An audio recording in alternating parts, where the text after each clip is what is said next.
Today is Wednesday, November 18th, 2020, and welcome to What's Happening Dracut. Good evening, ladies and gentlemen. We are happy that you could join us tonight as we present you our second edition of our newest talk show magazine, What's Happening Dracut. We are coming to you live from our awesome studios here located at DATV, Dracut Access Television. I am your host for tonight, John Zimini. I have been a Dracut resident and taxpayer for 23 years. I am a community activist, public servant, and political junkie for more than 58 years. I am a former selectman, Dracut selectman, having served for 9 years on the Dracut selectman. Before being elected, I was on the Dracut Finance Committee and the Cable Advisory Committee. I'm a retired 37-year public employee who worked for the City of Chelsea as a mayoral aide, the Commission and the Commonwealth of Massachusetts Department of Industrial Accidents as an investigator, chief investigator, and director of investigations. That was the department that administers workers' compensation insurance across the Commonwealth. Finally, I was a compliance officer for Mass Housing. I hope to bring a political perspective to our presentation, as well as keeping the show moving, conversation interesting, fast-paced, and stimulating. And now I'm going to turn it over to my co-host, Phil Thibault. Thank you, John. I'm Philip Thibault, your co-host, born in Dracut and educated throughout the Merrimack Valley. I bring a perspective of a strong community ties with a blow-ins perspective, I suppose. As a local businessman and architect, I have a passion for Dracut and a passion for civic involvement, having served on several Dracut town committees, including the Planning Board, Community Preservation, Master Plan Committee, Town Manager Screening Committee, and I could probably just keep going and going. Going on and on and on and on. I serve as, I hope to bring a professional design and planning perspective to our presentation and our discussions. And I'd like to introduce Gordy Scott. Thanks, Phil. Hi, everyone. I'm co-host Gordy Scott. My family and I have lived in Dracut since 1999, and as a Dracut taxpayer, I've assimilated nicely into one of Dracut's better-known blow-ins.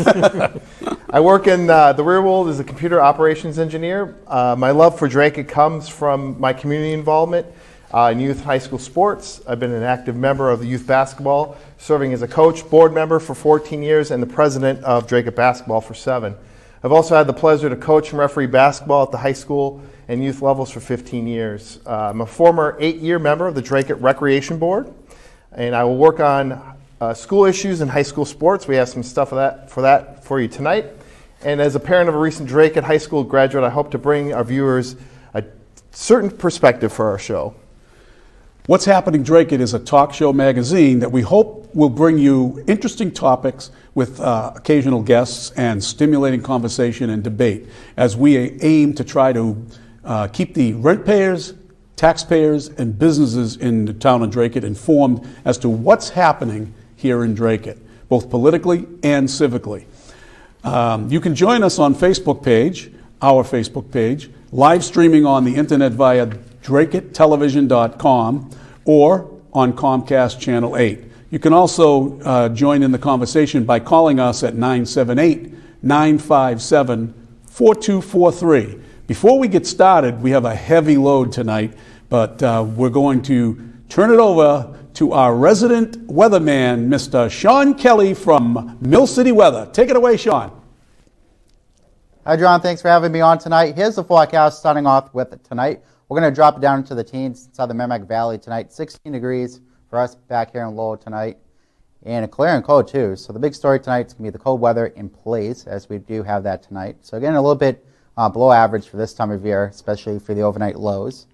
As we enter Thursday, we're going to warm it up just a little bit, 44 degrees, so about average for this time of year for the high temps, of course, 44 degrees, mostly sunny. We'll have some wind, too, coming from the southwest at 5 to 10 miles an hour. As we enter your Thursday night, we're going to drop it down to about 36 degrees, so that's about average for this time of year. Again, we won't be in the teens as we would be tonight, but it will be kind of chilly, of course. And here's a look at your exclusive 8-day forecast. We're now going to warm it up, especially as we head to Friday, Saturday, and even Sunday, approaching 60 degrees. Looking a little bit unsettled as we enter the early of next week. And that's the forecast for now, everyone. Back to you guys in the studio.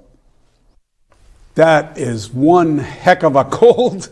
16. Whoa. 16 degrees. Gordy, what's happening in your life besides the great doings here at What's Happening Dracut? Well, there's a lot of things going on at work, and there's with our favorite, Frank's favorite subject, COVID. Yeah. Now, are you still working from home? Yes, I've been working from home since March now. So luckily, I have a job. A lot of people are out of work nowadays. So yeah, I've been lucky.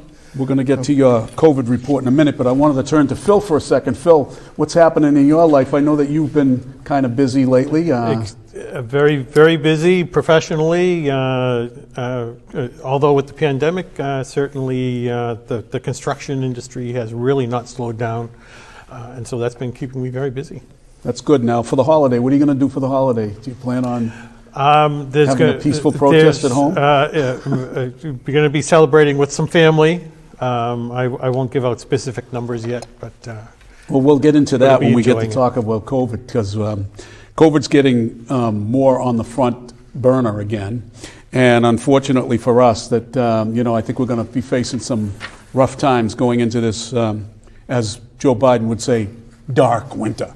So now I'm going to turn to our co-host, the ever effervescent and affluent blow-in from Dracut. I mean, I'm a blow-in too.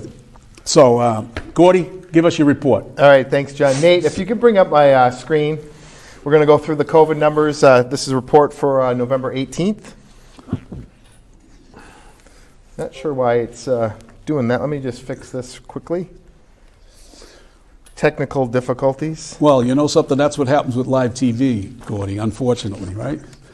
It's just like, I'll take a moment to say that you can join us by live streaming us on dracuttelevision.org. I guess I misspoke and said dracuttelevision.com. It's not .com, it's dracuttelevision.org or dracuttv.org. Yeah, that's right. So, all right, so I don't know, Nate, if you can bring this up again. Are you seeing it? I'm seeing Windows. Interesting. I'm not sure why that's coming up. Let me just do this quickly. We can talk over this while you're trying to get that on there. We noticed that there's a serious uptick coming across the state, which Gordy's numbers will show you that it's happening across the country also. You want to try again, Gordy? Yeah, I think it's good. There we go. There we go. So first, we want to just quickly go through this. This is the number of tests that we have as of today. So in Dracut, we've performed 22,273 tests. In Massachusetts, just under 7 million, and now in the United States, over 171 million. Think about that. Remember when Trump was getting bashed, we didn't have enough tests, Yeah, and here we are with 171 million tests that we've done now. And now he gets bashed for the numbers going up because we're doing too much testing. Right, so let's go over to the cases now. You can see we're over 11.4 million confirmed cases in the U.S. In Massachusetts, we're almost to 200,000. We're at 186,774. And confirmed cases for Dracut, we're up to now 582 last time we were on air. This week, 791. And hospitalizations, you can see here, these have really increased. This is really what's concerning a little bit, that these numbers have gone up dramatically. We're at almost 700,000 hospitalizations nationwide. In the state of Massachusetts, we're just under 35,000. And Dracut, the numbers, we don't have confirmed numbers for those. So I'm estimating those numbers based on percentages. So estimate to be about 55 people hospitalized from Dracut. And then we go over to deaths. The good news for Dracut, we're still at 3. That number has not increased at all. So we still have 3 confirmed deaths from Dracut residents. In Massachusetts, we bumped over the 10,000 number now. We're at 9,800 on our last show. Now we're up to 10,130. And for deaths in the U.S., I know CNN is reporting 249, but those are non-confirmed deaths. So confirmed deaths are actually 246,232 now. I can't believe you still watch CNN. So these are all pretty not so good numbers. So let's look at the maybe the rainbow at the end of the tunnel here. Okay. So I did a lot of research in the last couple of weeks. I talked to a lot of people. I've talked to people that have actually received the vaccine, talked to administrators of nursing homes. So the feedback I got from them is that they had a conference call. One of the nation's leading assisted living facility administrators let me know that they did have a call with federal government, and they were told to expect the vaccines for their facilities to come either the first or second week in December. So they're expecting to send these vaccines out to assisted living facilities and to hospitals, so frontline workers are going to get these first. And then they were also told probably what's going to happen, the vaccine will not probably be available to the general public until March of 2021. So it is coming, so we're only a few months away. So frontline workers meaning police, fire, hospital workers, right. doctors, nurses. And they're going to focus on the elderly, the most vulnerable, and hospitals and assisted living facilities first. And isn't it true that today Pfizer came out with their particular vaccine? Moderna, was 95. Well, Moderna, but Pfizer today announced theirs was also 95%. And I just want to let people know, too, there are 3 vaccine types, because I have spoken to some people that actually were on the list to get a vaccine, to go into one of the trials. I did speak to 2 different people. And just so you know, there's 3 different versions of this. So there's what's called an ADE, which binds the virus to antibodies, and these cells come from a recovering patient, and that's what gets injected as part of the vaccine. And then with some of the ones that we've heard about in the news, those are mRNA or DNA. So what happens with those is the antigen is actually attached to a human cell that's generated by DNA. And then that gets created and injected in the body. And then there's a third one called the viral vector, which is the antigen is attached to a harmless virus such as the adenovirus, which is the cold virus, and then that is injected into the body. So a friend of mine from Wisconsin actually had this done yesterday, so I talked to him over the phone. We hooked up on Facebook. He doesn't know which one he did get, but he did not get the RNA DNA one. So this is in the Midwest. There's another company that's doing a test. He said he had no pain, no side effects whatsoever. And to another person that I talked to that got the Moderna shot, they said they had very painful, their arm was in pain, it was very painful, similar to a cortisone shot. But wouldn't that be really subject to the person who's given the shot? It may be, but I did do some other research on some news outlets, and they did say 90% of the people that did get the vaccine were the arm was in a lot of pain, and they did get flu-like symptoms for 24 hours. So they did explain that this could happen, so be prepared for that. So, hopefully, the positiveness of this vaccine is going to outdo the. Now, while we're on this subject, have you heard the rumors, Phil, that I've read online? Of course, you can't believe anything anymore that's online. You got to really ferret everything out, and maybe you can chime in on this.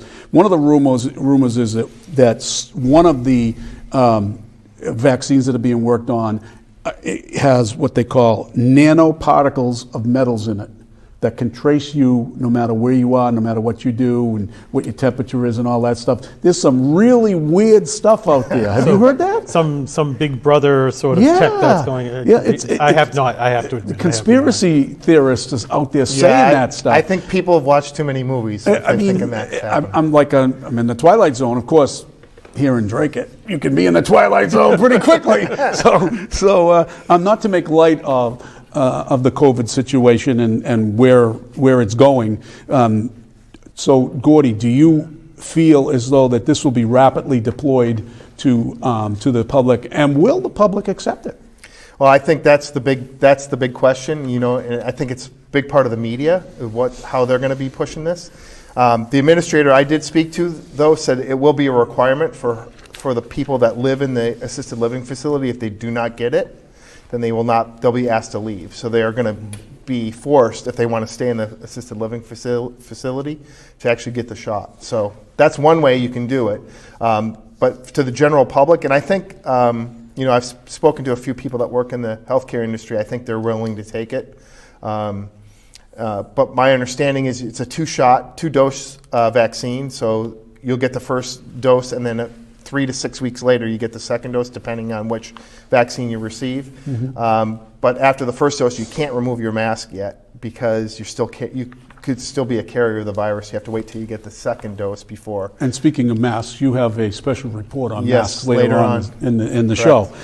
Is that your report for tonight? Yes. It is. Okay. Yeah. So one more thing I wanted to talk about before we move on from COVID. Phil, do you feel with all of these reports that are going on out there today and over the last week or so, particularly the last 3 weeks, that there's been a steady climb in the heat turned up by different governors and mayors that closing down is coming? Oh, I certainly think so. I mean, I just in our very state, I mean, you seem to have this, okay, get ready for the ramp up, and I mean, Charlie Baker just seems almost to live for it. I mean, I just can't explain why. I mean, with certainly we know that with winter coming and the cold weather that people are going inside, and that certainly puts people in contact with other people. And so right away, again, they don't want you to socially distance. They want you to isolate, which is completely different. So yeah, I mean, I can see another lockdown coming fairly quickly, and it wouldn't surprise me if it was before Thanksgiving. It certainly wouldn't surprise me if it was. I would almost put money on it that it's going to be here before Christmas. So you've heard Charlie Baker and many of the governors, and you heard the president, the president-elect, alleged president-elect, may I say in a speech the other day that he thinks that you should not have more than 2 people at your house for Thanksgiving. Right. Did you hear that? Yes. And I mean, he said him and his wife will be the only ones at Thanksgiving in his family. Well, could I ask one question? But what they say, which one of my kids do I need to tell they have to go out to the garage? I mean, really, I mean, really, give me a break. The biggest problem they have with this, though, John, is what you kind of hit it right in the head, is that are they going to be asking the police to go give tickets? Because that's almost like saying, hey, speeding is illegal, and everyone in the country speeds. Yeah. You can pull 1 or 2 people over, but if everyone's speeding, it's not going to do much good. Well, you had the mayor of Chicago who said that very thing. Well, those people were going to gather in the streets anyway, so I was going to go with them. Oh, yeah, really? So, Gordy, we want to qualify your research as being unscientific, correct? You're not a scientist, and you're not a person that's an expert in what the particular vaccines are going on, because we're going to get some pushback on some of the stuff that you said. Yeah, and I mean, I'm just listening to the, I actually reach out and call people, and I'm just reporting what they're telling me. So exactly. So we're going to move on to the next subject, folks, and the next subject that we're going to talk about is some town issues, and particularly important to you. One of the issues is taxes. So Phil? Yeah, so Board of Selectmen meeting, they had a presentation from the assessor's office on what type of tax assessment they wanted to go with, essentially single payer or multi-rate. Typically, business gets a higher rate than residential. And so after some brief discussion, the assessor recommended staying with the single rate payer system that we have, and the Board of Selectmen agreed to that. So now they have to go through the evaluations of property to find out what the total evaluation of all the property is in Dracut, and then the 2.5 comes into play, so they're allowed to raise the levy by 2.5% of what the existing is, plus any new growth. So when they finally trickle through the whole formula, they'll actually establish what the tax rate is per thousand. Currently, we're paying $13.35 per thousand, and that's what they're basing everything on. So it may go up a little bit, although property values have gone up a little bit. So it probably stays about the same, I would think. So Phil, what's your feeling on the split rate? I don't think Dracut can sustain a split rate right now. I mean, well, look at Chelmsford. Chelmsford tried doing it, and they have a higher business base than Dracut does. Dracut has Currently, I think it's about 7 or 8% business and industrial. So the majority is born on the residential tax base. What's the standard? I know that when I was on the Board of Selectmen, we always had this same vote that had to come up in November. Yeah. But the bottom line is you need to be at a certain base before you can, of business, before you can even think about that. I believe you need to be around at least 75%. So, 25% business. 25% business. And then you can really start to consider it. Other than that, it's so out of balance that no matter how much you raise up the business, you'll never really put an impact on the residential. And there's a point you become anti-business by doing it. Correct. So, I mean, if you really wanted to make it noticeable for residential to essentially transfer taxes, you would probably have to have a tax rate for business that would be some 3 or 4 times what residential would be. So, I mean, you'd almost be looking at something that could be $60 per thousand in Dracut. It just doesn't work. It drives people out. So, Gordy, you recently had some issues with your property being what you thought you were being overtaxed. So, what can an individual who's watching the show today, if they believe when they get their tax bill, what should they do to dispute if they think their tax bill is too high? I mean, we can go riot with all the Black Lives Matter. But no, seriously, I did reach out to the assessor's office and put a call in. I actually did a little research ahead of time, so I printed out the assessor map and I put down what the taxes were for each house, and I color coded it and said, this doesn't make a lot of sense to me because we all live in one neighborhood and people are paying different taxes based on their land value. I didn't worry about the house part, it was just the land value. And so I sent that in and I heard back. She said she would get back to me and I haven't heard anything back yet, so I will be following up with her. But the process is you can only dispute that in, I think it's January. So you have a specific amount of time. So maybe we can get that for the taxpayers. And right. So I'll take a mental note to get that for our next show. So Phil, I recently heard some scuttlebutt on the street about the police chief Barrett, who's been out on injury for a number of months. Do you recall what happened? Can you just let the people I believe it was, I think sometime in March, if I remember correctly, he was refueling his vehicle over the DPW yard. They have gas pumps there for town vehicles. And it was 16 degrees and there was some black ice. And there was some black ice. He slipped and twisted himself into his vehicle or something like that and hurt his back. Okay. So he's been out of work since then, and my understanding is that there was speculation that he was coming back, and that for some reason all of a sudden they put the brakes on it, and he's not back. But my sources tell me that he wants to come back, and he feels he's ready to come back, but there's kind of some roadblocks in the way. So.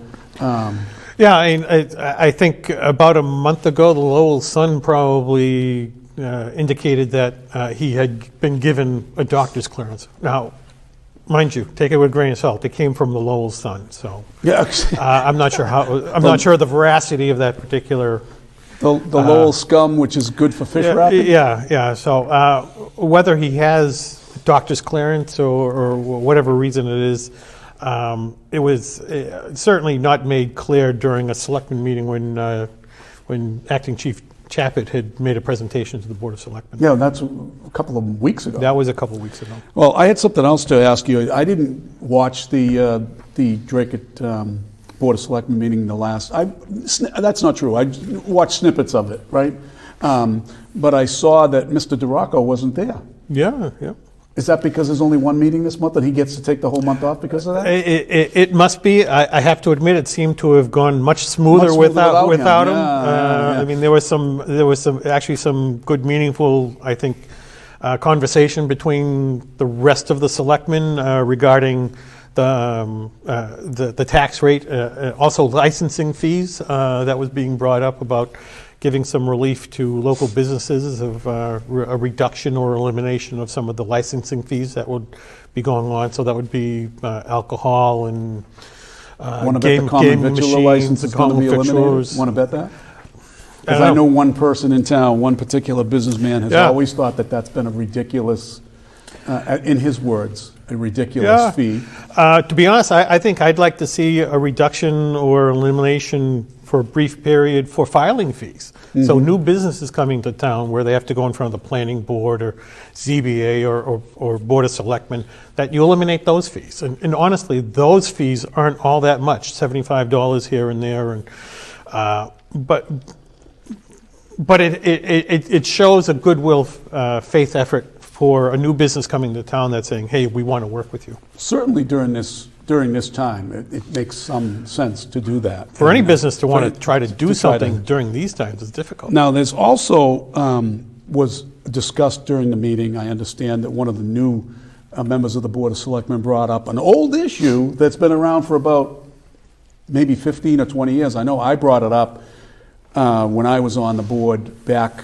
That's over 6 years ago now, and I probably brought it up when I first got on there because I thought that it needed to happen, and that's the moving of the school department out of the building on the corner of Mammoth and Lake UF. The Eldridge building over in the old Collinsville School. Collinsville School. Yeah. And my proposal has always been to, back then, which is about 10 years ago, 15 years ago, put that piece of property back on the tax rolls because that is a very busy corner, and certainly a Walgreens or even a Roadhouse Steakhouse or something like that, Texas Steakhouse or something, and that place would be phenomenal for the town. Well, for the over the past year or so, the town did rezone those. Not only the school property, but a couple of adjacent properties from an R1 zone that they were in to a B3 zone. So certainly the town is prepping itself that property plus a few others could be linked together. I think it comes up to being a little over 2 acres, maybe 3 acres. So it's a sizable lot. So did you happen to see which selectman was talking about that on that one? I think it was Janess. Did you hear anything about that? Well, they brought it up in the school committee. There was a subcommittee, and they said that, they're looking into the feasibility. If that building does sell, they're going to relocate, what it takes to relocate. But they admitted they haven't made any progress. Of course, and it's an old issue that's revised. And until you get somebody that is going to take the bull by the horn, and I'm going to tell you who the two somebodies are going to be. It's got to be 3 people involved in this, or 3 entities: the manager, the superintendent of schools, and the Board of Selectmen, and then the school committee, I think, would be last on the list. But those other 3 entities, if they got together and they get this thing, they wanted to get that done, they could get it done. And then the subject would be, where would you move them? Because you wouldn't want to sell that building for $1 million and then spend $1.5 million to build another building to put them in. So where would you put them? My suggestion was, we didn't use a lot of the Richardson School, part of the Richardson School, for quite some time. I believe that we had our library in there when we were building the new library, so there could have been plenty of time, plenty of places there for that. So we're gonna cut at this discussion at this particular moment because we've got a special feature piece tonight by Richard Silvio, who now is a co-host on a young man's show called Bigos and Silvio. Yeah, and it's a lot of stir. There's going to be stir, and I have invited Richard on the show, and I'd like to have Steve. Is it Stephen? Biggio? Biggio? Yeah. Am I Bigos or Bigos? I don't know how you say it. Bigos. I think he says Bigos. But anyways, I'd like to have those 2 young men come on and talk about their show and boost it up. But here's the special that Rich put together for us, and we're going to call it Something You Should Know About Dracut.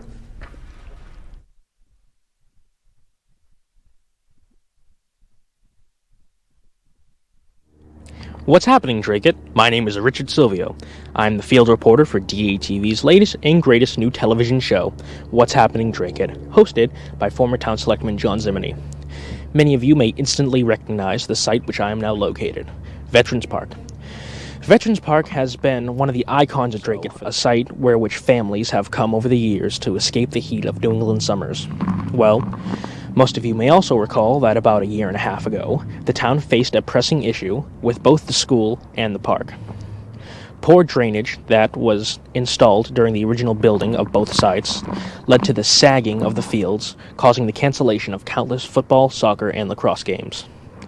Well, to fix this, former town manager Jim Duggan, along with superintendent of schools Stephen Stone, sat down and organized a new bill costing about $5.5 million. $1.6 of it going right here to Veterans Park. Now, what are the new things that they have here at Veterans Park? I'm very glad you asked. For one, the splash pads, which are where I'm currently standing. The splash pads now have a brand new concrete base and a brand new rubber padding to prevent scrapes and bruises from the kiddies falling during the summer. The site also has 5 brand new baseball fields which have not turf but regular grass, which is one of the reasons why it took so long for the park to open, which are now ready to use. Everything here is in perfect, pristine condition and ready for you and your family to come down and have a great time before winter hits. My name is Richard Silvio. This has been a field segment of What's Happening Dracut. Have a wonderful evening.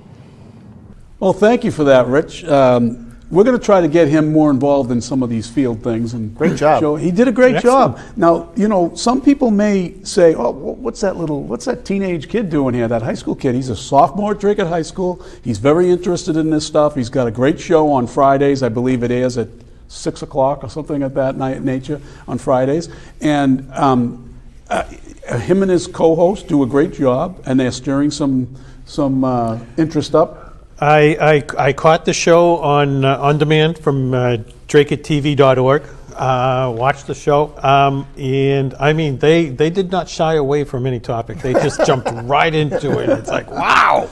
Yeah. But I mean they were giving thoughtful conversation on it, which was fantastic. They were, but I remember a young man that started here some time ago, and Phil and I had this discussion the other day. I'd like to see DATV. I'm going to make this suggestion to Gary Muse that DATV should start a celebrity wall, because this young man and his co-host, if they didn't have a career, they could have a career in television and broadcasting, because if you will recall, Tyler Dumont was started right here at Dracut Television, and now he's a big shot on television. I think he's at a Rhode Island major station in Rhode Island now.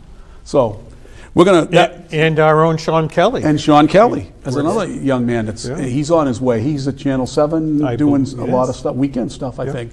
But I want to turn to you now, Gordy, and give us your report on school happenings. Sure. So first I want to just let the viewers know some of the things that we put in for the town meeting, I think last year, that we gave the schools some money for things that are now been completed. So we have the Brookside and Inglesby roofs that have been completed, so that was one good thing. We have the athletic fields and the track are now completed. They've been getting a lot of positive feedback about how that looks and how it came out. I guess it was very nice. And also if you remember, the town gave the schools $200,000 for technology. So the Chromebooks have been, I think about half of that's been spent, and they've been buying Chromebooks for the teachers so they can do the remote learning. And I guess there's a huge demand for the Chromebooks. So they're still waiting for the shipments, some of those coming in. As you guys brought up, the school administration building came up. Another thing that came up, and we talked about this with Gary prior to the show, is the Joint Education Subcommittee talked about what they've been working on, and they brought up the fact that Comcast has been doing a lot of maintenance in the area, and so the school has lost internet for several days over the past few weeks. So that's put a... now completed. I'm sorry. I'm hearing an echo. No, but that's put a damper on some of the remote learning for some kids at the Richardson School. So hopefully they've got that fixed. And one of the big topics that came up was a possible renovation at the Campbell School. So they're looking for funds to come maybe from the MSPA. They're coming in for a tour sometime in January and March. So that may be another thing they're coming to town meeting to look for taxpayers to pay for. Tell us, have you heard about the incident at the Richardson Middle School recently?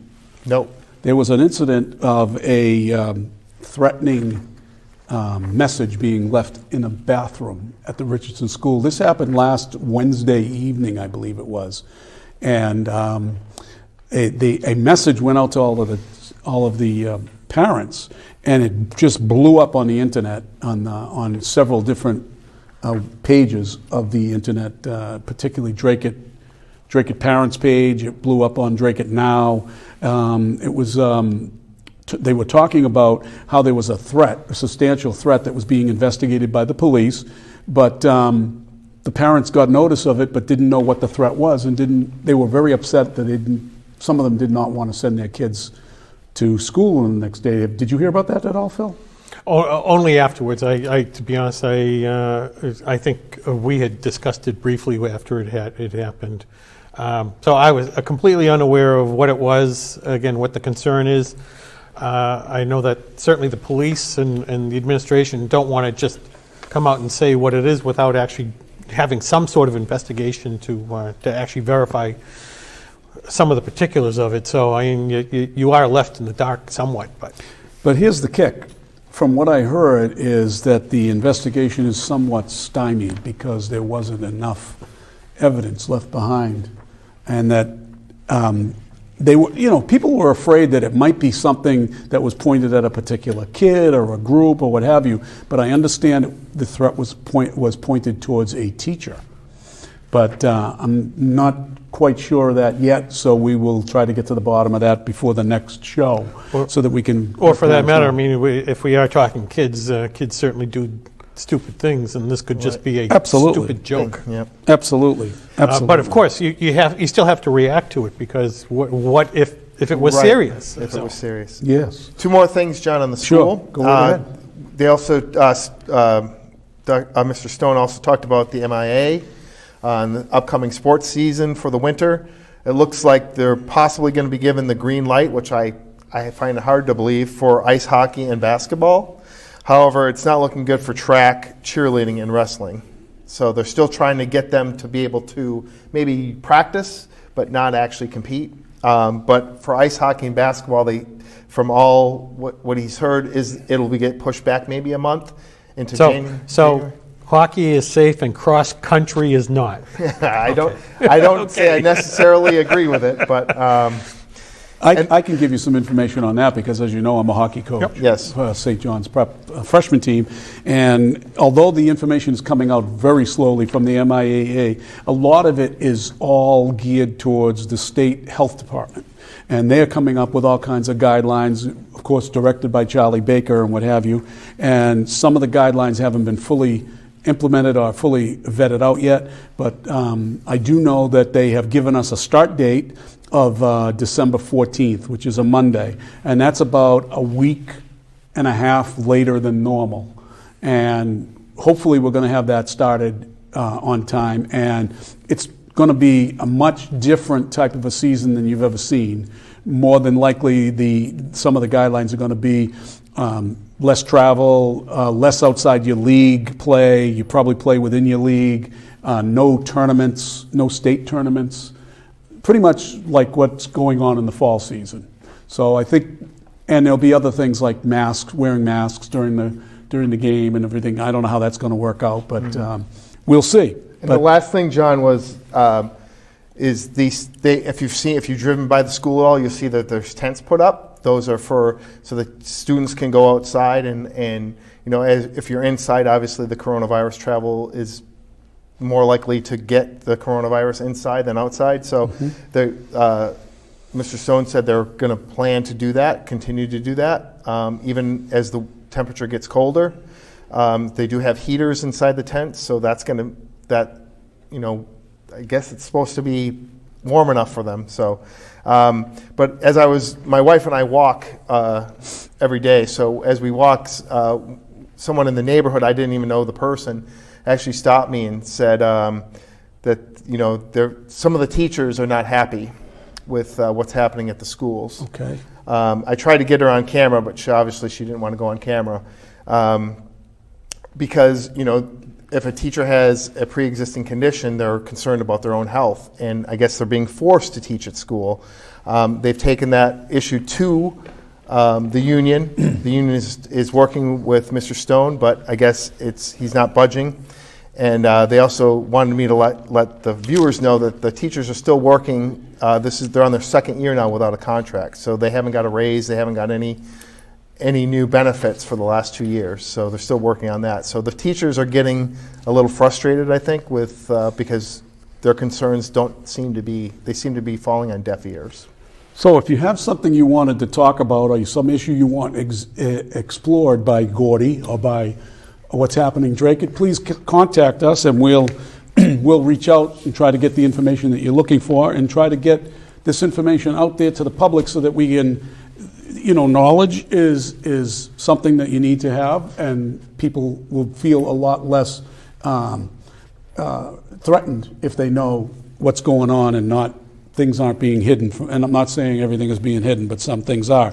How's that remote learning working out? Have you heard any complaints about that? Yeah, from the parents I've spoken to, they're not very happy with it. It's just because if you're having a certain subject, especially like a math subject or something like that, that's being a little bit more difficult. That one-on-one time is not there, is not as much as available. The kid could stay after class and say, "Hey, Mrs. Jones, can we talk? Can you run through a couple problems?" And that doesn't seem to be there on the remote learning. So a lot of parents I've personally spoken to, my son is obviously graduated, so I don't have any personal experience, but the people I've talked to are not very happy. Let's just put it that way. Well, education relies so much on just almost a free exchange of ideas and information that, how can you do it via Zoom or something like that? I mean, I'm having difficulty enough business-wise with design meetings trying to do them through Zoom, and it's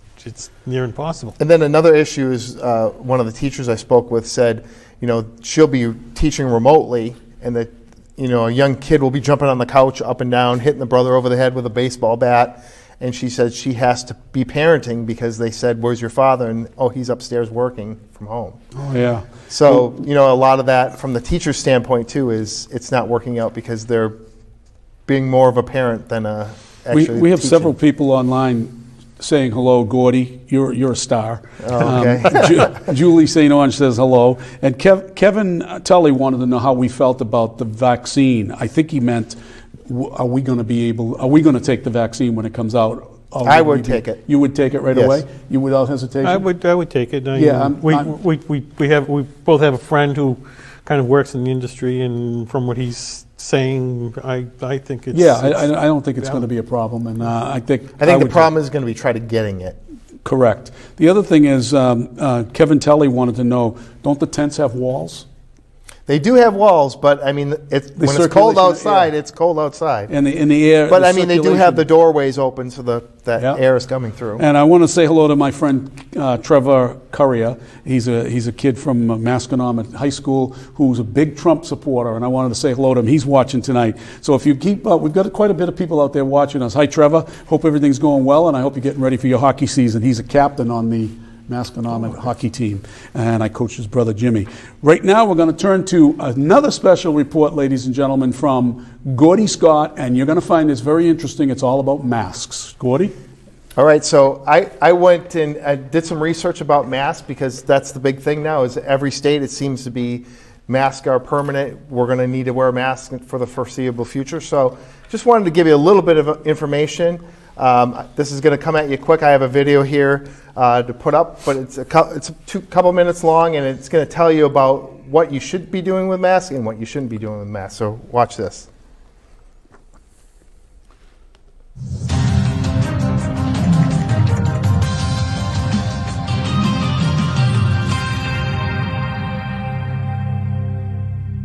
With so many conflicting viewpoints on wearing masks to stop the spread of the coronavirus, I'll provide a report on the true data and studies around this topic.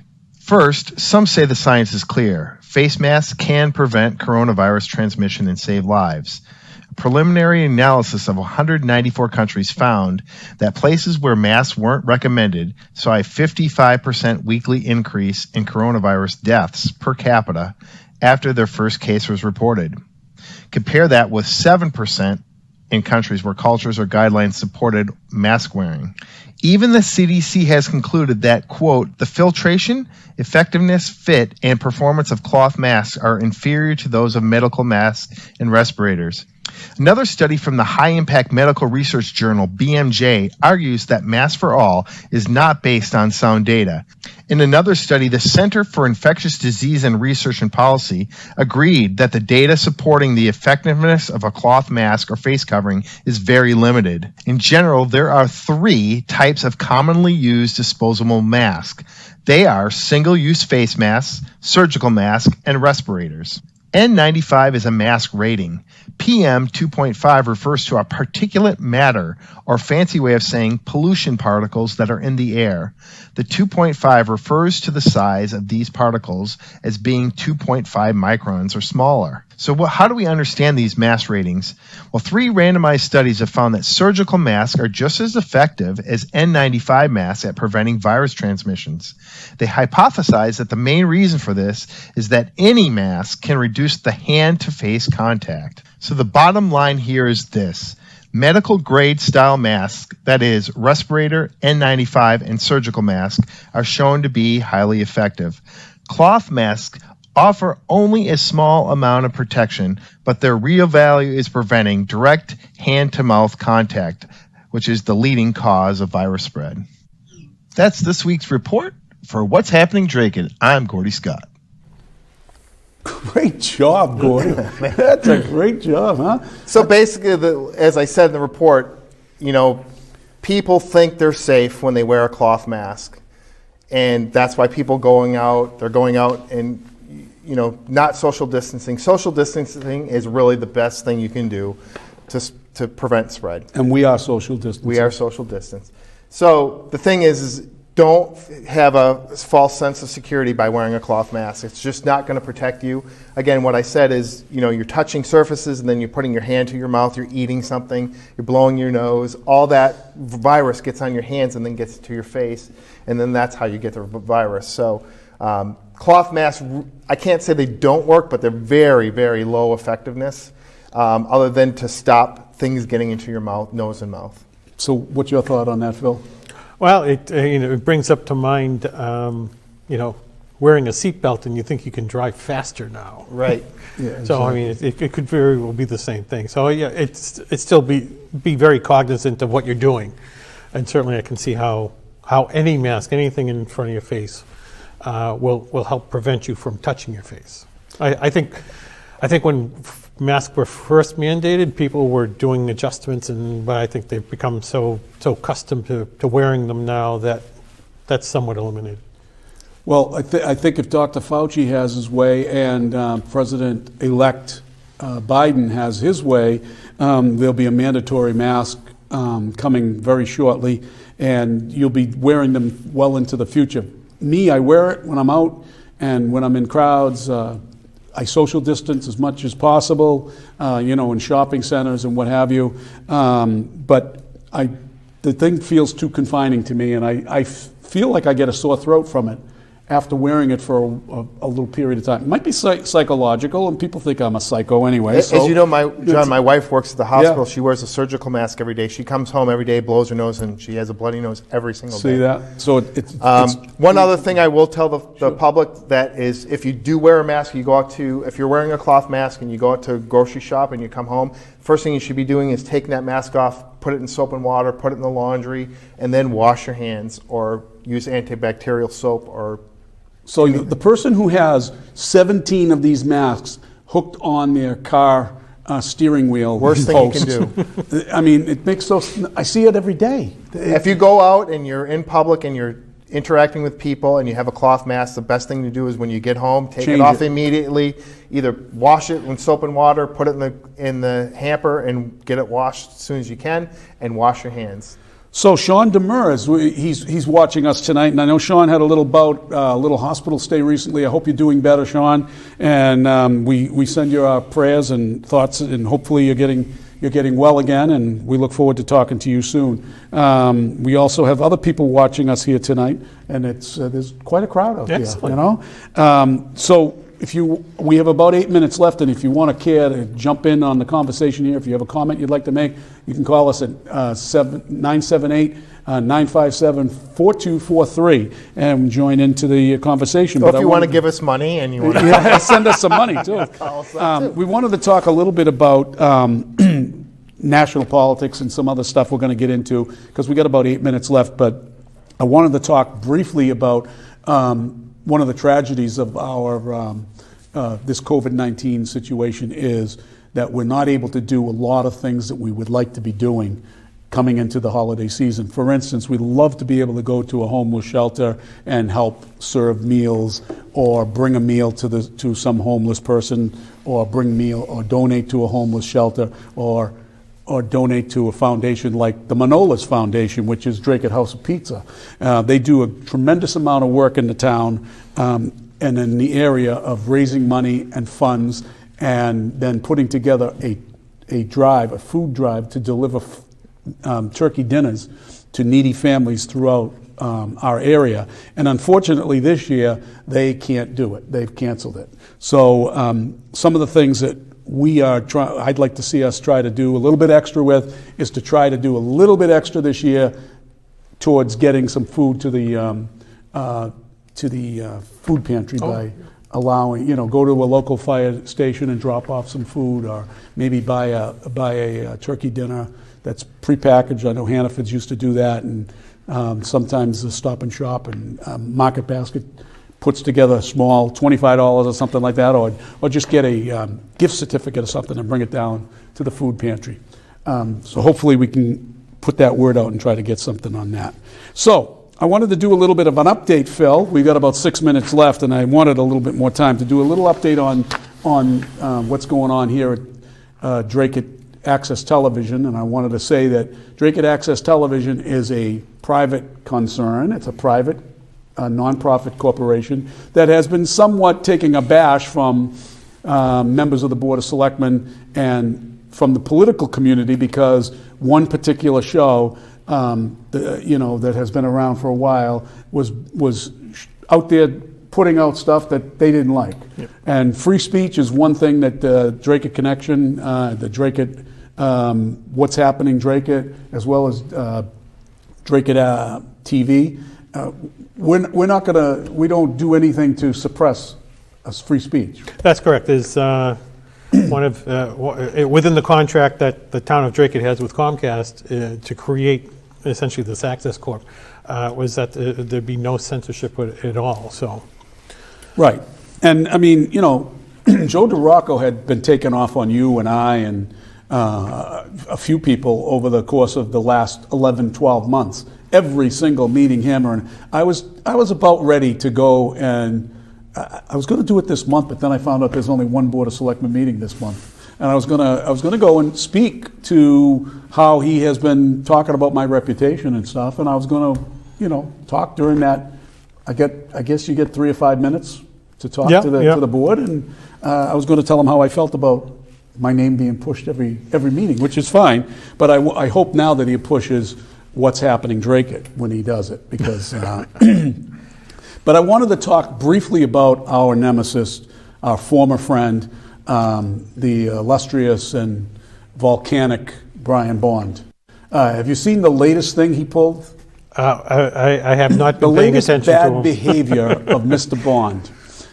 We have a picture that he posted on our Facebook page. We rapidly took it down. We probably should have kept it up, but we rapidly took it down in the best interest of community standards. So, do you have that picture that you can put bring it up? It up on the screen. Okay, so we're going to put it up, and if you see down in the right-hand corner of your screen, there's a gorilla giving us his IQ. I guess that's Mr. Bond telling us his IQ, because he signs that. But this is the kind of stuff that Brian Bond did and does, because he's juvenile in the things that he does when he can't get his way. So at some point, Phil, I'd like to put a whole segment together where we go piece for piece over what has happened between the demise of our relationship with Mr. Bond. And he just continues to do it, and we've been pretty silent on the subject. I mean, he's threatening to sue people. I mean, it's his bad behavior, and he exposed it. I suppose all I would say to that is that an empty trash can makes a lot of noise. There you go. Very good, very good. So what's happening nationally in national politics?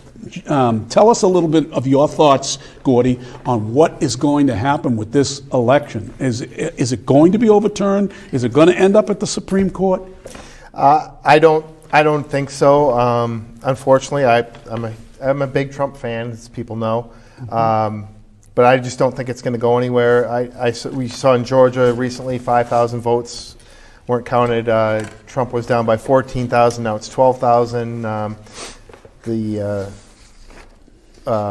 Wisconsin, he just spent $3 million out of his fund to do a recount in 2 of the counties there, the biggest counties, in Madison and Milwaukee counties, so Dane County rather. So we'll see what happens with that. I just think it's too big of a number to catch up on. But as I said during the last show, my experience with recounts has been that it's very difficult. That if it isn't a close race, I mean within 1,000 or less. No, it's got to be less than maybe 0.5%.